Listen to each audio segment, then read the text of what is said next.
தமிழகத்தில் 3 ஆண்டுகால திமுக ஆட்சியில் 10 லட்சம் கோடி ரூபாய் முதலீடுகள் ஈர்க்கப்பட்டு 31 லட்சம் பேருக்கு வேலைவாய்ப்பு கிடைத்துள்ளதாக அமைச்சர் டி.ஆர்.பி. ராஜா தெரிவித்துள்ளார்.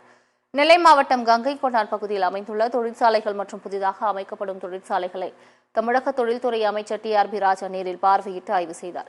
இதன் பின்னர் செய்தியாளர்களை சந்தித்த அவர், தமிழகத்தில் 3 ஆண்டுகால திமுக ஆட்சியில் 10 லட்சம் கோடி ரூபாய் முதலீடுகள் ஈர்க்கப்பட்டு 31 லட்சம் பேருக்கு வேலைவாய்ப்பு கிடைத்துள்ளதாக தெரிவித்தார்.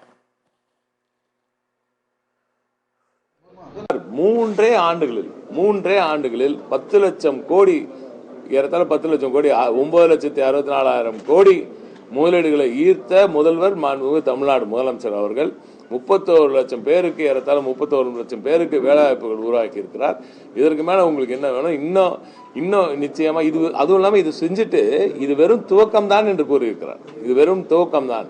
அதனாலதான் பாருங்க, ஜனவரியில கையெழுத்திடுறோம், பிப்ரவரியில கிரவுண்ட் பிரேக்கிங் நடக்குது. நாளைக்கு ஜனவரியில கையெழுத்து, பிப்ரவரியில கிரவுண்ட் பிரேக்கிங் பண்றாரு.